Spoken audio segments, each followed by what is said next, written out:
بہت دنوں سے ایک کنفیوژن چل رہی ہے اور وہ ختم ہو کے نہیں دے رہی ہے. وہ کیا ہے وہ آپ کو بتا دیتے ہیں. اب وفاقی وزیر داخلہ محسن نقوی نے اعلان کیا ہے کہ خیبر پختونخوا حکومت کی جانب سے واپس کی جانے والی بلٹ پروف گاڑیاں بلوچستان کو فراہم کی جائیں گی. آپ کو نہیں چاہیے تو ہم کسی اور کو دے دیں گے. اچھا اب اس کے اوپر ایک اور چیز یہ بھی ہے کہ کافی دن ہو گئے ہیں حلف اٹھائے سہیل آفریدی کو, لیکن وہ بنا کے نہیں دے رہے ایبسلیوٹلی. تو آخر کیا کوئی کنفیوژن ہے؟ وہ کنفیوژن یہ ہے کہ کیا پی ٹی آئی کے بانی بولیں گے اور پھر اس کے بعد وہ کلیئر ہوگا. تو جب تک ڈیسیژنز وہاں سے ہوں گے اور کوئی بھی اتھارٹی نہیں دی جائے گی وزیر اعلیٰ صاحب کو, I don't consider it is going to be easy for PTI to run this fight. ہمارے ساتھ موجود ہے افسا کومل, سینئر اینکر پرسن for بول news. Aqsa, a very very good morning to you. It's always wonderful to have you on the show. اب مجھے یہ بتائیں کہ جی پہلے وزیر اعلیٰ استعفیٰ دیں گے, وہ استعفیٰ منظور ہوگا نہیں ہوگا, پھر گاڑیاں, اور پھر اب یہ کیبنٹ نہیں بن رہی. تو 9 روز گزر چکے ہیں, تو صوبائی کابینہ تشکیل نہیں ہو پا رہی ہے. کیا لگتا ہے کہاں پر ہچ ہے پورے معاملے میں؟ جی بہت شکریہ. دیکھیے, کیبنٹ تشکیل نہ کرنے کے پیچھے ایک وجہ تو یہ بتائی جاتی ہے کہ انہوں نے کابینہ عمران خان سے بات چیت کر کے ان کے مشورے کے مطابق ہی تشکیل دینی تھی. اور دوسری جو ہمیں بادی نظر میں وجہ نظر آتی ہے وہ یہ ہے کہ نئے جو سی ایم صاحب ہیں وہ اس کو ایک پریشر ٹیکٹک کے طور پہ استعمال کر سکتے ہیں کہ کابینہ تب تک تشکیل نہیں دی جائے گی جب تک کہ ان کی عمران خان سے ملاقات نہ ہو جائے. کیونکہ غالباً کابینہ میں کون کون شخص شامل ہوگا اس میں تو ایک حد تک ہی عمران خان اپنا موقف ان کو دیں گے, لیکن اوور آل ان کا بیانیہ کیا ہونا چاہیے, یہ جو گنڈا پور کو تبدیل کر کے ان کو لایا گیا ہے تو ان کی اپروچ کس طریقے سے ہونی چاہیے, اس حوالے سے ان کو عمران خان نے ہی گائیڈ لائنز دینی ہے. سو ایسا نظر آتا ہے کہ کابینہ کی تشکیل کو جو روکا گیا ہے اور مختصر کیبنٹ تشکیل دینے کی جو باتیں کی جا رہی ہیں اس سے ڈے ٹو ڈے بزنس تو چلایا جا سکے صوبے کا, لیکن جب تک ان کی عمران خان سے ملاقات نہیں ہو سکتی تب تک اس کو ایک پریشر ٹیکٹک کے طور پہ استعمال کیا جائے تاکہ ان کی یہ ملاقات کروا دی جائے تاکہ وہ آگے کے لیے گائیڈ لائنز ان سے لا سکیں. تو بظاہر تو سی ایم صاحب کا یہ جو موقف ہے, یہ جو فیصلہ ہے, اس کے پیچھے یہی ہمیں وجہ نظر آتی ہے. اچھا افسا, خیبر پختونخوا کے جو سیکیورٹی ادارے ہیں ان کی جانب سے دہشت گردی کا مقابلہ کرنے کے لیے we need to give them all the support because that is the hot spot, right. اچھا, بلٹ پروف گاڑیوں کا جو تھا مطالبہ وہ یہ کہہ کے واپس کرنے کے یہ ناقص ہیں, اور پھر اب بلوچستان نے کہا بھائی ہمیں دے دیں آپ, تو اس رویے کو آپ کیسے سمجھتی ہیں؟ دیکھیے, سیاست ہمیں دونوں طرف سے ہوتی ہوئی نظر آ رہی ہے انفارچونیٹلی, اور یہ بڑا سنجیدہ معاملات ہیں, سیکیورٹی کے معاملات ہیں. پاکستان کا وہ صوبہ ہے خیبر پختونخوا جو آج سے نہیں دہائیوں سے سب سے زیادہ افیکٹڈ ہے دہشت گردی سے, تو یہ ایک بڑا انسینسٹیو سا رویہ ہمیں نظر آتا ہے. یہ 3 بلٹ پروف گاڑیوں کا معاملہ تھا جو وزارت داخلہ نے دی تھیں. سی ایم صاحب پہلے ایک طرف تو وہ شکوہ کرتے ہیں خیبر پختونخوا کے سی ایم کہ ہمیں وسائل نہیں دیے جا رہے, تو جو کچھ مل رہا ہے وہ تو رکھ لینا چاہیے تھا. جو تنازع اس کے اوپر بنا یہ بڑا مضحکہ خیز نظر آتا ہے کہ پھر اس کے بعد بلوچستان کے سی ایم نے کہا کہ ہمیں دے دی جائیں گاڑیاں. سو جو مطالبات خیبر پختونخوا کی حکومت کے ہیں فاٹا مرجر کی مد میں, اس کے بعد جو پیسے ملنے تھے وہ نہ ملنے کا شکوہ ہے, وسائل کی کمی کا شکوہ ہے ان لوگوں کی طرف سے. میرے خیال سے اس کے اوپر جو وفاق کی اپروچ ہونی چاہیے وہ بہت سنجیدہ ہونی چاہیے تاکہ ایک ورکنگ ریلیشن کسی حد تک تو قائم ہو سکے. کیونکہ جو سی ایم صاحب ہیں وہ تو یہ ایجنڈا لے کر آئے ہیں, یہ ٹاسک لے کر آئے ہیں کہ انہوں نے وفاق کے ساتھ, خواہ وہ چھوٹا سا معاملہ ہو, یہ گاڑیوں کا بلٹ پروف گاڑیوں کا معاملہ ہو یا کوئی اور ہو, اس کے اوپر اختلاف ہی کرنا ہے. اس کو کس طریقے سے اوائڈ کیا جا سکتا ہے, اس میں وفاق کا ایک اہم رول ہو سکتا تھا جو ہمیں اس معاملے کے اوپر تو بڑا ایک دونوں طرف سے سیاست ہوتی ہوئی نظر آئی ہے. سو ایسا نظر آتا ہے کہ آئندہ دنوں کے اندر کم از کم ایک ورکنگ ریلیشن بنانے کے لیے جو گریونسز ہیں صوبائی حکومت کے خیبر پختونخوا کے, ان کو کم از کم سنجیدگی سے وفاقی حکومت کو ایڈریس تو کرنا ہوگا اگر ان کو ایک اتفاق رائے قائم کرنا ہے اپنی جو کاؤنٹر ٹیررزم کے حوالے سے اسٹریٹجی ہے اس کے اعتبار سے. سو ابھی تک ہمیں بظاہر اس معاملے کے اوپر تو نظر آتا ہے کہ اختلاف رائے سیاست زدہ ہوتا ہوا یہ معاملہ, لیکن سیکنڈلی اس بات کے اوپر ہمیں زور دینا چاہیے کہ صوبے کو وہ وسائل دینے چاہیے تاکہ وہ اپنے تحت بھی کاؤنٹر ٹیررزم کے لیے اقدامات کر سکے, جو کہ اس وقت ان کے پاس یہ وسائل موجود نہیں ہیں. ایک اور ڈیولپمنٹ ہے, مجھے نہیں ابھی تک فی الحال سمجھ آیا کہ کیا یہ محاذ بن جائے گا, یہ ایگریشن کہا جائے گا اسے, یا یہ کہا جائے گا کہ ٹھیک ہے جی اس معاملے کو سالو کرنے کا ایک طریقہ ہے. ایک جانب ہم دیکھ رہے ہیں کہ دوحہ میں مذاکرات جاری ہیں, آن دی ادر سائڈ ہم دیکھ رہے ہیں کہ گرینڈ جرگے کی بات کی جا رہی ہے. آپ کو کیا لگ رہا ہے اس وقت جس کو ہم ہارڈ لائن کہہ رہے ہیں کے پی کے کو, اس میں یہ گرینڈ جرگہ رکھنا کتنا مؤثر ہو سکتا ہے؟ جی دیکھیے، اہم تو وہی پلیٹ فارم ہے جہاں پر دو ملکوں کی سطح کے اوپر بات ہو رہے ہیں. دنیا کی دوسرے ملک اس کے اندر ثالثی کا کردار ادا کر رہے ہیں، قطر اور ترکی کی طرف سے، جو کہ بڑے اہم ممالک ہیں، اور ان کی جو بات ہے اس کی بڑی اہمیت ہے دونوں ممالک کے لیے، جن کو مذاکرات کی میز پر وہاں بٹھایا ہوا ہے، پاکستان اور افغانستان.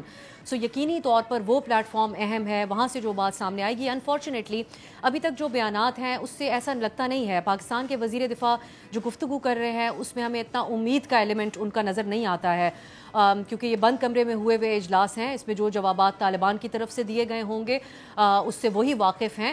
سو ہمیں اتنی امید ان کی باتوں میں نظر نہیں آتی ہے. دوسری طرف سے طالبان کی وزارت دفاع بھی جو وضاحت جاری کر رہی ہے اس میں ہمیں ٹی ٹی پی کا نام لے کر جو پاکستان کا ان سے بنیادی مطالبہ ہے اس کو وہ ایڈریس کرتے ہوئے نظر نہیں آ رہے.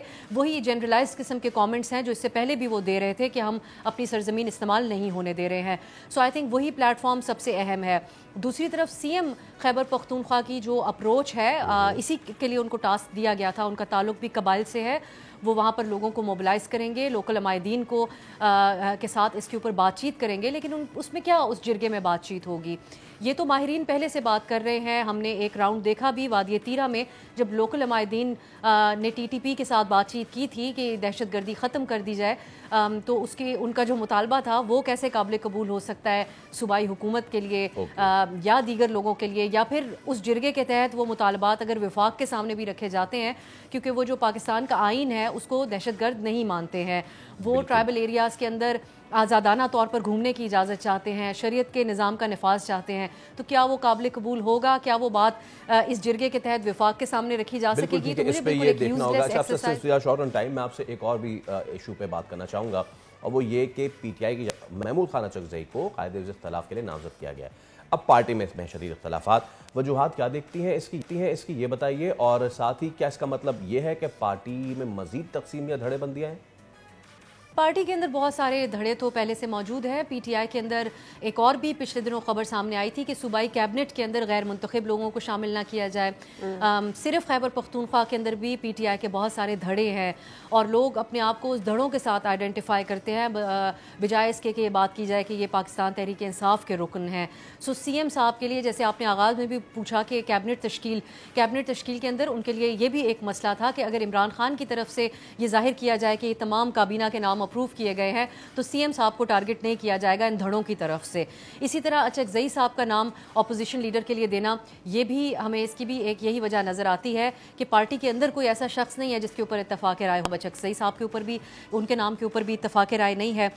دیکھیے، عمران خان صاحب نے ماضی میں بہت تنقید کی تھی اچکزئی صاحب پر، اور اب وہ تمام اختلافات بھلا کر ان کے ساتھ شامل ہوئے تھے. لیکن پی ٹی آئی کے اندر اگر اتفاق رائے قائم کرنا ہے تو پارٹی کے اندر سے ہی کسی شخص کو سامنے رکھنا ہوگا.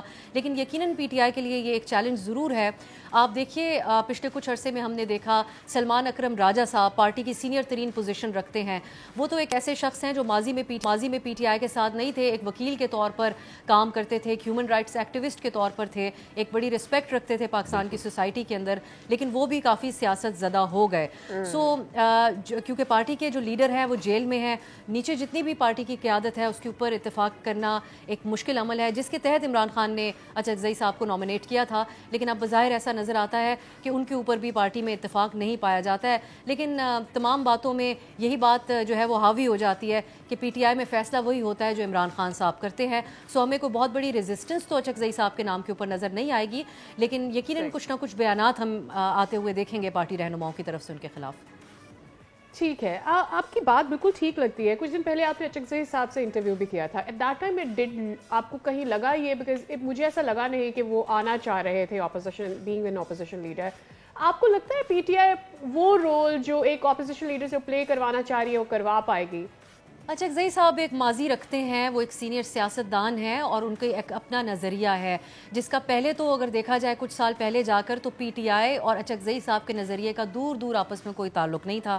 لیکن اب کیونکہ تمام اختلافات بھلا کر وہ ساتھ ہو چکے ہیں، بلکہ ہم نے اچکزئی صاحب سے جب انٹرویو کیا تو ان سے ضرور پوچھا کہ ایک دور میں عمران خان صاحب جلسے میں آپ کو ممک کرتے تھے، آپ کا مذاق اڑاتے تھے، تو انہوں نے کہا میں نے خود بھی اسمبلی میں ان کے خلاف اسپیچ میں بڑی سخت باتیں کہی تھی، تو ہم وہ تمام باتیں بھلا چکے ہیں. سو جو اچکزئی صاحب اپنے موقف کو جس طریقے سے اسرٹ کرتے ہیں، پاکستان کی جو پالیسیز رہی ہیں ماضی میں اس کی کھل کر اختلافات اس کے خلاف اس سے سخت کھل کر اختلاف بھی کرتے ہیں، غالباً عمران خان صاحب اسی کا فائدہ اٹھانا چاہ رہے ہیں، لیکن ایک اور اعتبار سے بھی ان کو دیکھا جاتا ہے، انہوں نے ایک ورکنگ ریلیشن انجوائے کیا ہے ان پارٹیز کے ساتھ جو اس وقت حکومت میں ہیں۔ سو اگر ممکنہ طور پر مفاہمت کی کوئی بات ہوتی ہے تو بجائے اس کے کہ پی ٹی آئی کا کوئی لیڈر سامنے ہو، اچکزئی صاحب ایک ایسی پوزیشن اور ایک رسپیکٹ ضرور آج کی تاریخ تک بھی رکھتے ہیں، ان کے اپوزیشن لیڈر نامزد ہونے کے باوجود بھی رکھتے ہیں کہ جو حکومت میں موجود اتحاد ہے نون لیگ پیپلز پارٹی کا، ان کے ساتھ کوئی پیغام رسانی یا بات چیت کا راستہ ہموار کر سکیں پی ٹی آئی کے لیے، جو کہ ابھی ہمیں سیاسی اعتبار سے تو پی ٹی آئی ان جماعتوں کے ساتھ ایک دیوار سے لگی ہوئی نظر آتی ہے، کیونکہ پی ٹی آئی بار آ چکی ہے کہ ہم نے پولیٹیکل پارٹیز سے نہیں اسٹیبلشمنٹ سے بات کرنی ہے۔ تو اگر کہیں پر ان کو ایمرجنسی ایگزٹ چاہیے ہو اور سیاسی جماعتوں سے بات کرنی ہو تو اچکزئی صاحب اس کے لیے کردار ادا کر سکتے ہیں۔ سبسکرائب کریں اور بیل دبائیں تاکہ کوئی خبر رہ نہ جائے۔